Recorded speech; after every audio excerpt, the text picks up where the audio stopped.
Hi, everybody. Welcome to Breaking Bread with Alie and Gabby. I'm Gabby Loren. And I'm Ali Valerio. Today is a super special episode. I think it's near and dear to both of our hearts because we both love health and fitness. So, we're going to talk about health, fitness, and how to create a healthy, happy lifestyle so you can basically live a better life, along with talking a little bit about how it affects your brain, how it can impact stress management, and we'll give little anecdotes too about like our personal lives and how it's impacted us as human beings. So, the first thing I want to start with is exercise. So, exercise is a really, really crucial component to living a healthy, happy lifestyle, you guys, especially when it comes to your brain, which is the most important muscle that you have. So, not only are you working out your body, but you're also working out your brain. This is really important for stress management. It also fires certain neurons called serotonin and dopamine, which helps with overall feeling of well-being. It also makes you happy, so it's a natural way to get high and to get happy. And it also fires your hippocampus and your frontal lobe, which has to do with memory retention. So this is where a lot of degenerative diseases happen too, in your hippocampus and in your frontal lobes. So in order to strengthen your mind, you need to exercise. So that's just a little bit about the neuro side of exercise. But now let's talk about too the physiological side and how it impacts your body and personal things. So, Gabby, tell me a little bit about your experience with exercise. I know that you majored in dance, so it's obviously very near and dear to your heart. So tell me a little bit about like your health and also how exercise has impacted your life. Yeah, sure. So I've been a dancer all of my life since I was an infant, pretty much. And I have always been athletic. So in high school, I was not only doing dance team competitively, but I was taking dance classes. I was in ballet. I was on track. I did tennis team for camp. And I was just like heavily involved in a lot of sports. So um, I noticed that after I had majored in dance and came to Los Angeles, I wound up pursuing a different path. So I didn't necessarily wound up pursuing the dance path. I also was a major in TV and radio communications. So when I went that way, I was not working out. I was not as active as I used to be, where I was doing something every single day. So I started to notice the physiological effects of that and how my body felt and how I was holding a lot of tension and stress and anxiety from just like day to day stuff in my physical body. And it wasn't until I started getting into fitness routine and exploring yoga and doing different sorts of activities again to kind of relieve me of that physiological pain. So I think that fitness is very important because it's not just about the aesthetics of it. It's actually something that you feel and it affects the way in which other processes work in your body. So it affects your mind, like I believe you're mentioning, and then also your soul connection. It creates this overall balance in your life. And I know it's attributed to an increased level of happiness. So, overall, health and fitness is very important to me because I notice differences in how I feel on a day to day basis when I do something active in my day, even if it's just for 20 minutes. Amen. I completely agree. I also grew up dancing and I played tennis and I did track and swam. So I feel like we have very similar paths. And I think it's hard too that a lot of people maybe grow up playing sports and then all of a sudden they have to sit at a desk job for like 12 hours a day. And like I've noticed too with a lot of my clients, so just a brief thing about my background is I think you guys know this, I'm a health and fitness coach. I do online coaching. I have in-person clients. I've been doing this for almost 11 years and studying nutrition for like 15.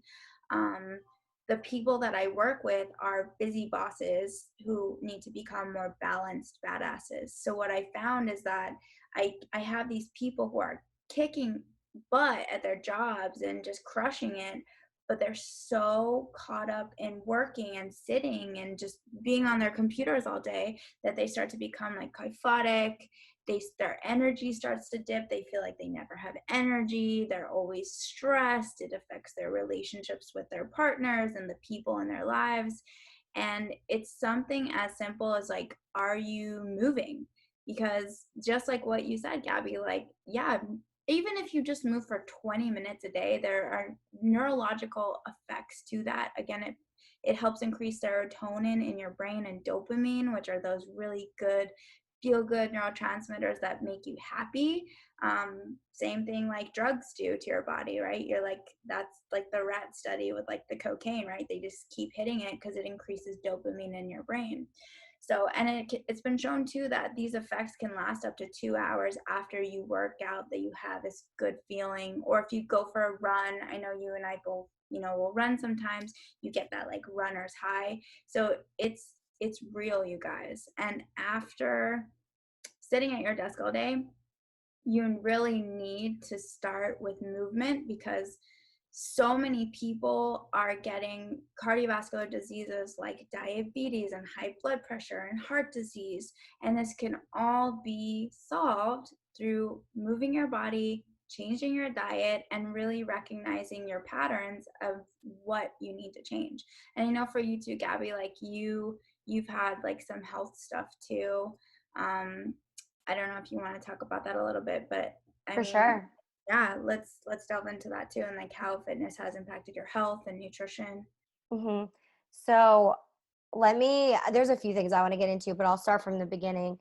When I first started getting into health and fitness, after I had disconnected from my dance career, I did a lot of research on my own. I would sit at home, Google things, look up recipes, try to learn as much as I can. I love learning. So I wound up taking myself from like 21, maybe 22% body fat to 12% body fat in 9 months. Wow. And I was on a strict nutrition plan, strict diet, was eating like two protein shakes a day. And then every meal in between was either snacking or like a big meal, like breakfast, lunch, dinner, big meals, snacking in between. I was so strict. I barely had any sugar.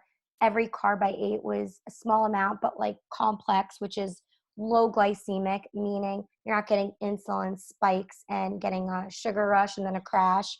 The actual carbs break down as sugar, but they break down at a slower rate, so it's more sustainable.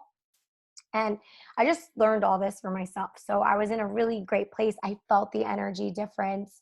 Might have been a little bit too skinny to some, What but percent is lean? yeah, I was very lean, very like the leanest I'd ever been. And it's funny because like my body is hourglass shaped. I have like curves, to say the least. I have curves. I've always had curves. And so um, I never thought genetically I would be able to take my body to that place of being really lean and fit, because it was something I always had, no matter how good my nutrition was and whatever. But it's been proven and said that it's 80% nutrition and then 20% your fitness and activity level. However, here we're talking about activity level for different reasons. We're talking about preventing disease and overall well-being being important. So even if it's 20% of your day, it's also helping these other things that you can attribute your health to. So that was where my first journey was with that experience in health and fitness. Now, most recently, I've been on this path of finding more balance in my life. I think that a lot of us tend to get caught up in the everyday, day to day, like go to work, make money, come home, eat, go to bed, repeat. I had not very much balance of this because I was working like 5 different jobs, running all over Los Angeles. And we all know the traffic in LA is very bad. So you spent like 3 hours of your life in a car a day. And it's a total waste of time, in my opinion. Whereas, like, if you live in any other state that doesn't have as much traffic, you're getting a lot more time for yourself, to go home, cook a meal, do something, meditate. I don't know. So not having this balance in my life also led to me not sleeping enough. And I was getting maybe 4.5 hours of sleep a night, 4 hours, 3.5 hours every night for a year and a half. And I was feeling myself running down. I kept having signs here and there from friends saying, like, oh, I just read this book about sleep and it talks about X, Y, and Z and how, important it is for you and all the health effects that can happen if you don't sleep enough. And I even listened to a TED talk on an airplane once on my way either to or from a job where I had to travel. And it was so interesting. And I was learning so much about it. Come to be, I had been pretty healthy all my life. And then all of a sudden, at the end of December, I went into the dermatologist because I was like, I feel like I'm losing hair, like I'm balding, something's going on with my body. This does not feel right. And it's kind of like a weird thing to think about. But girls notice these things, especially when it's on your own body, any slight difference or change.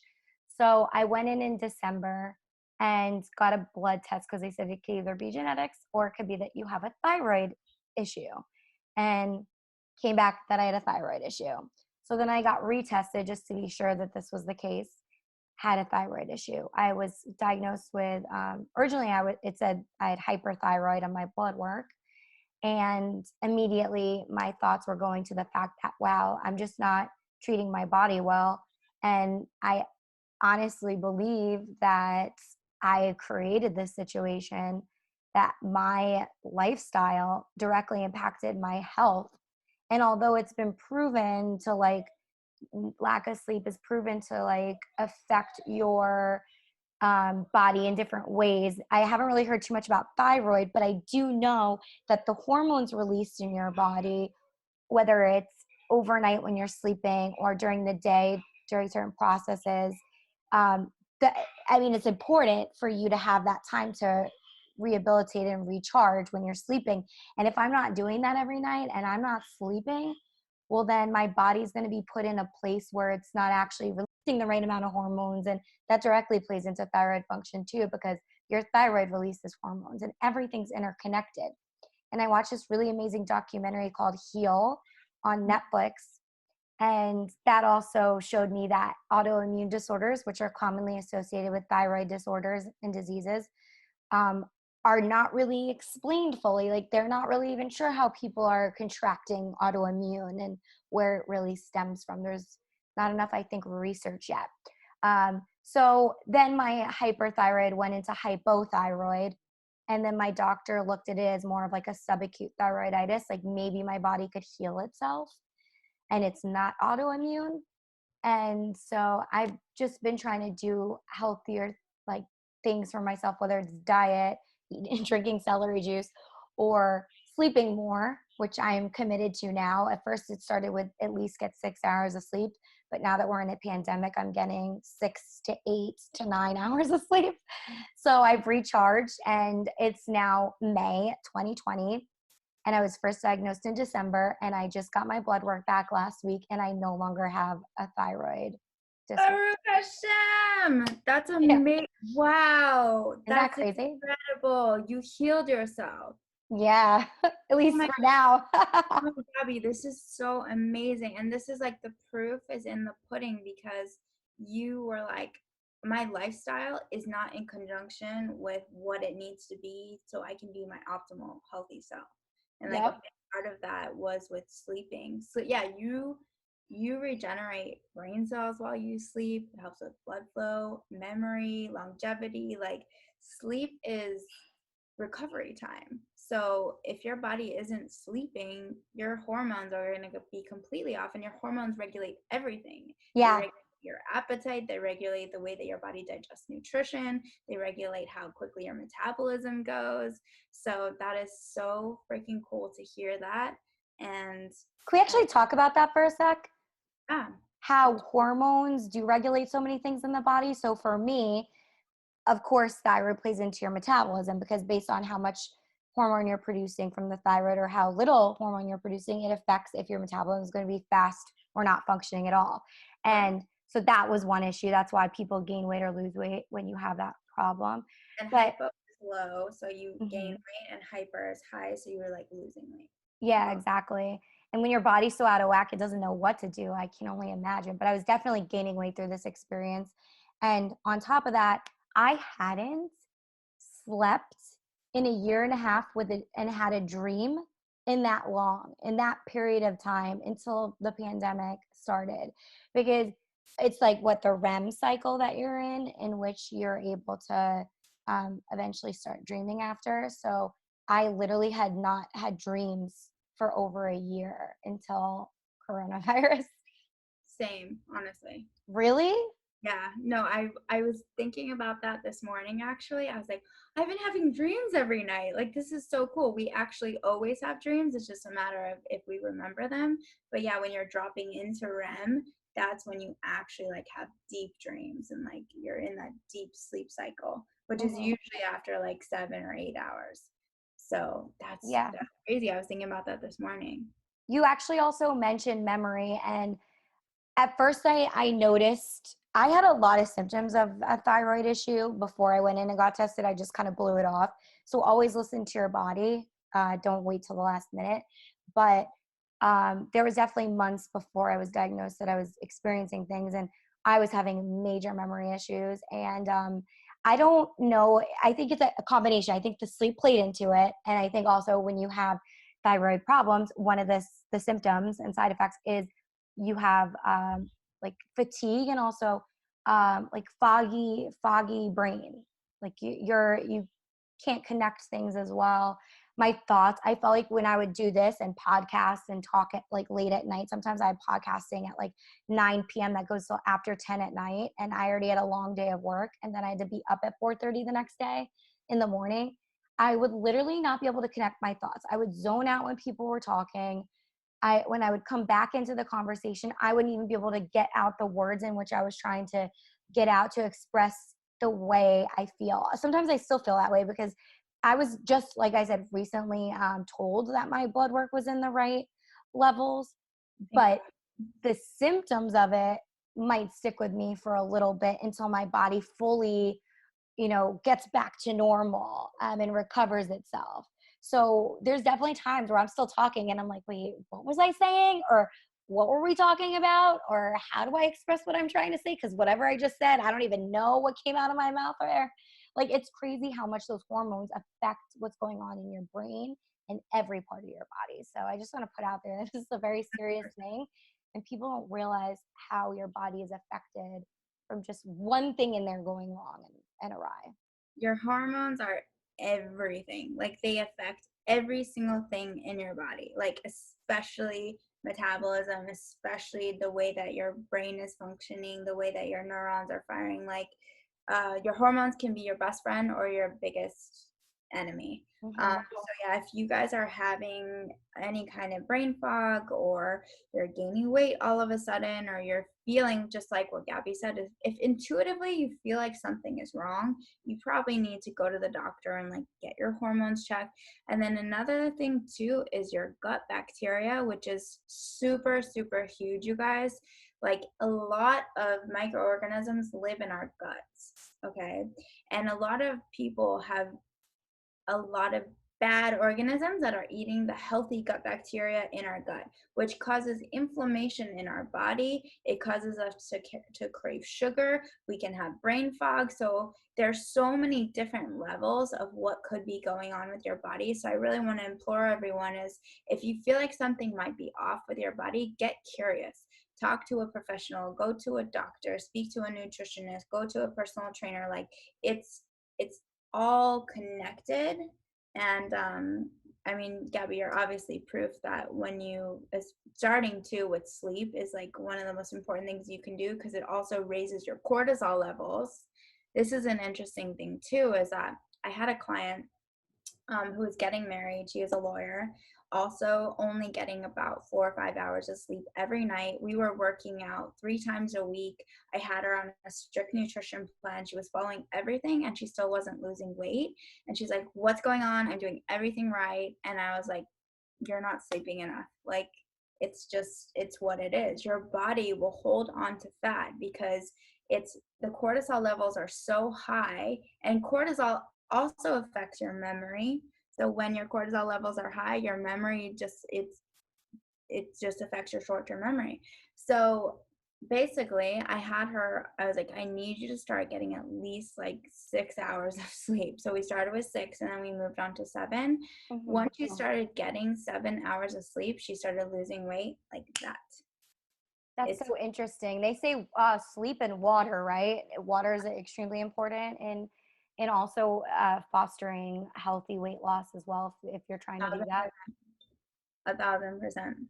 Also, your Yeah. body is 75% water, right? Like what we've talked about on previous podcasts. So it helps flush out your system when you're putting water into your body. It increases your metabolism. Water also increases satiety, which is the feeling that you get of like feeling full.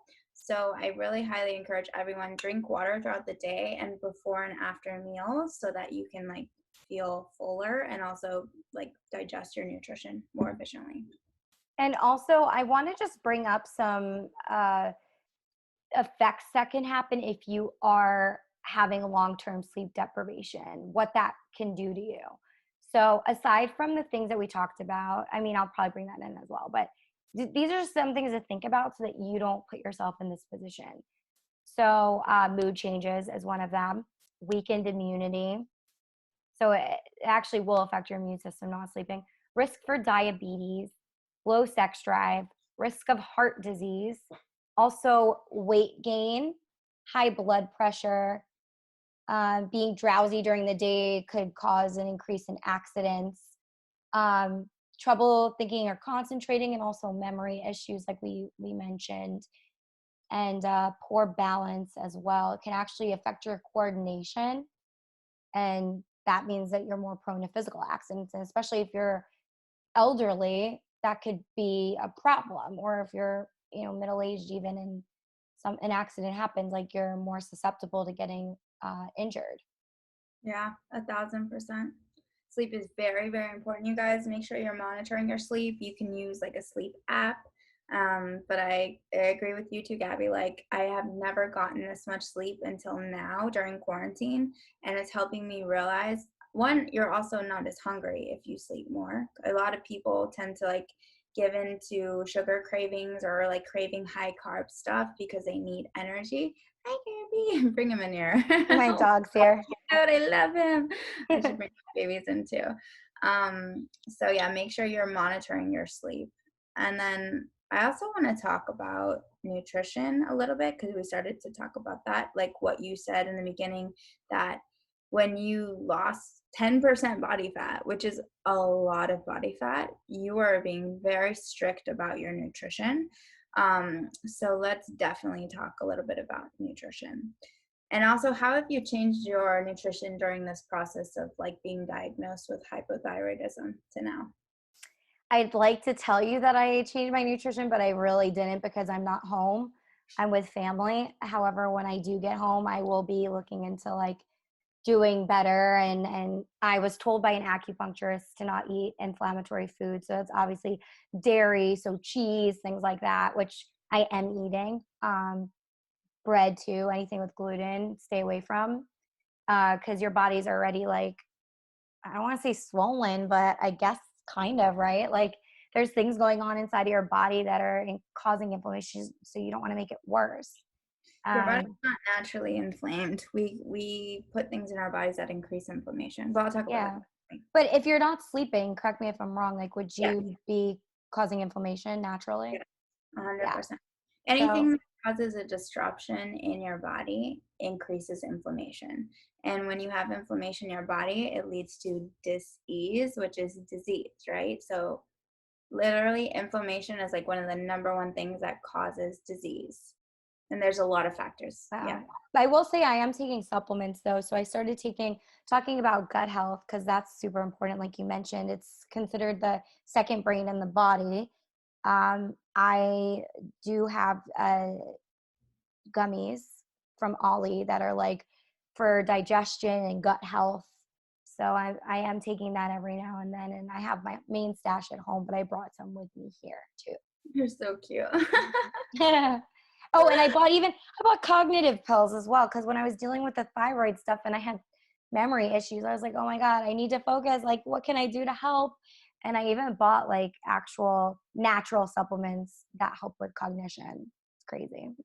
Good. There's a lot of different supplements that can help with cognition, like bacopa and like ginseng. I have a brain one too. Of course, now I'm forgetting. I'm like, which ones? B vitamins too are really really Hmm. important. They boost your mood. You get B's naturally from meat, but if you don't eat meat, you should be taking B vitamins. I would just say in general, like, Gabby, you should do one of my nutrition challenges. Everybody needs to do this. The whole thing is that if you guys are feeling like you need to get your diet in check, the best thing that you could do is do an elimination diet, which I know both of you and I did Herbalife too, which is kind of like, Hmm. a high protein diet, lots of vegetables, not a lot of carbs. Is that when you got down to 12%? Yeah, so I started with it. That's what got me into a routine Yeah. of being structured and having meal replacements. And then I didn't stick with it. So I left it, but I stuck with the same idea of the diet. I just wasn't actually like helping other people lose weight at that point anymore. Yeah. But the main thing behind it is very simple. Like whether you're using protein powders or you're eating regular food, like you need to be having a higher protein diet, lots of vegetables for micronutrients, lower in carbs because carbs turn into sugar, which turns into energy, and unused energy turns into fat. And just kind of experiment with it and see what works for your body. But definitely taking out gluten, taking out soy, dairy, corn, wheat, like the main things that cause inflammation in the body, and making sure too that the food that you're eating is non-GMO, so it's not genetically processed, seeking organic vegetables versus like non-organic. So it seems complicated, but it's really not. Eat vegetables, eat protein, track what you're eating, and take out the things that cause inflammation. It's pretty Right. simple. And I think the best way in which to adjust your nutrition is to do it in a way in which you're slowly easing into new changes and alternatives.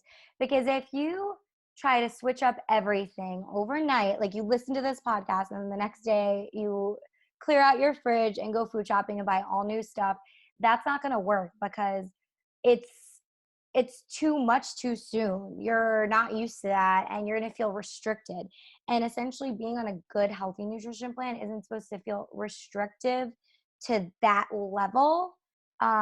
You should be able to find alternatives to like feed the cravings you once had. So for example, for me, instead of eating a pizza pie, I learned how to make cauliflower pizza crust from Oh, scratch. so and good. and I made it myself and I seasoned it myself and I liked it and it was amazing. Um, and so like just finding alternatives like that where you're like, wow, this actually tasted just as good as what I was eating before and I made it and I don't feel sick after I ate it. And I think that's the best way to do it. But again, like you can't just change everything overnight because it's not going to stick then because you're going to feel overwhelmed and like, oh, I can't do this. I'm being restricted. It plays into our other conversations, even about like Judaism and commandments and Mhm. how, one can't just drop everything and become religious overnight or feel like they're able to take on all the commandments at once. No, it's a journey and you slowly incorporate things here and there. Don't feel like you need to be perfect all in one night, So maybe instead of milk, you buy the almond milk, but that doesn't mean that you need to stop eating cheese that same day. Like go slow and figure it out along the way and make it so that it's still fun and the things that you're eating are still yummy and you're not feeling deprived. I love that you said that about a journey. I think that is the most important thing to like hit about this whole conversation is that this is a journey, and this is, and to bring it back to Judaism too, is that you have like, this is your body, right? And this is your temple, and your soul is inside of your body. And this is like the house that it lives in. So like treat your temple with respect because you only have one temple, and what are you going to do? Just put a bunch of trash in it? Like, how would Mm-hmm. you treat your best friend? Or like, how would you treat a beautiful house that you went to? Would you just trash it? And with like, when it comes to food too, like, think about what makes me what makes my body feel good, and like really tune into that, like not just like what you're craving, because sometimes we're not even craving food, we're craving something else. Like we want to crave, we're anxious, we're sad, we're depressed, we're lonely, like whatever, it's a habit. We don't even really want food, but like, what am I really craving? And when you're eating, like, start thinking, like, how do I feel? How does this make my body feel? And you'll intuitively start understanding, wow, when I eat this, I feel that. When I eat that, I feel that. But you're so right, Gabby. Like, this is a journey.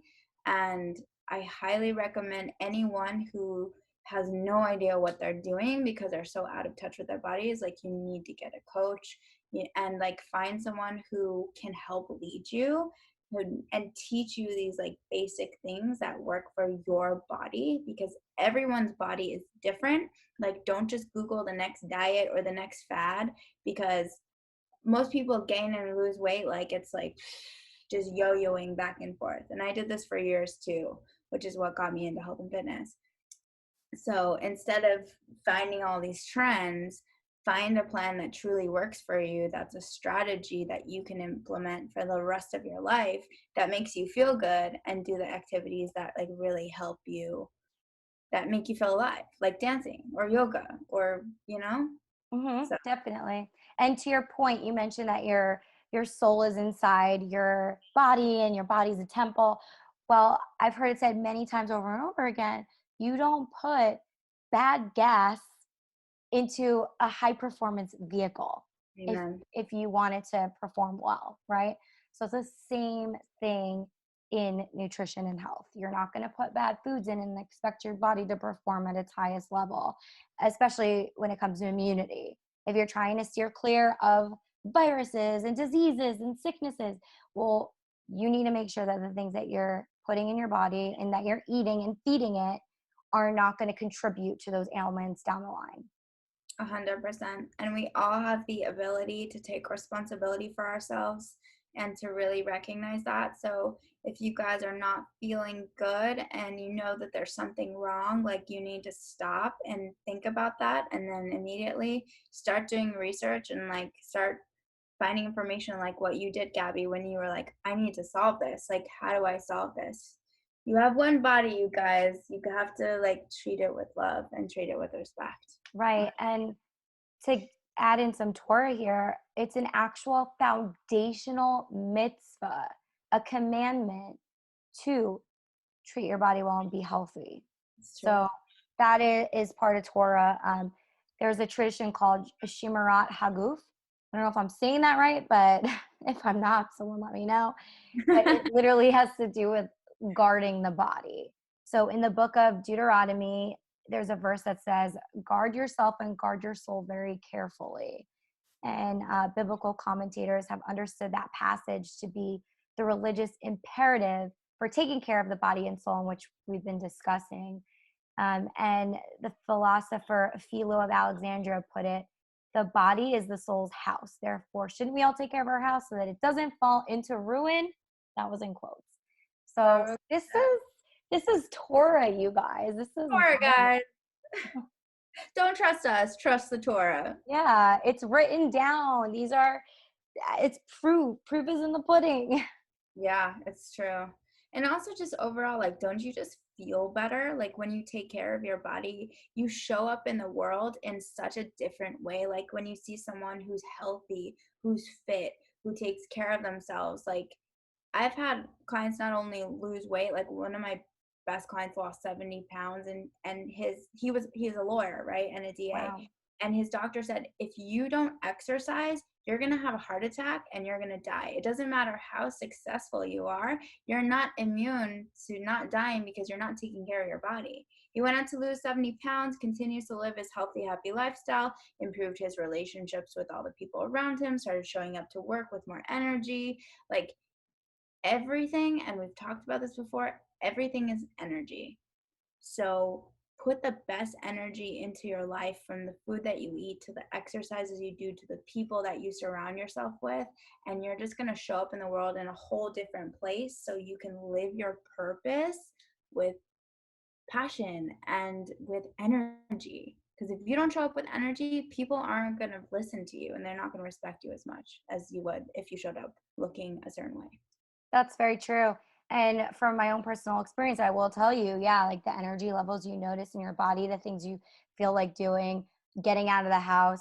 Um, it's totally different. It's undescribable, actually. I remember walking into hot yoga and just the way in which I felt doing the same exercises I used to do over and over again. It felt like lightness.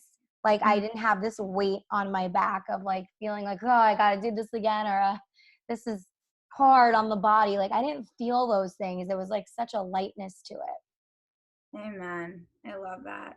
Baruch Hashem. Everything's Baruch Hashem. it. I think just reevaluate what you're doing for yourself in order to create a balance between mind, body, and soul.